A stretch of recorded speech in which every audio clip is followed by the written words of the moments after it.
रजब शाह साहब अपने तीसरी बॉल करने के लिए शाह ने दौड़ना शुरू किया और बहुत खूबसूरत शॉट शाहजेब ने खूबसूरत शॉट खेली और 6 रन के लिए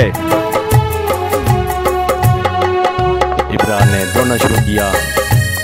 शाहजेब सामना करेंगे इनका और इस तरह ऊंचा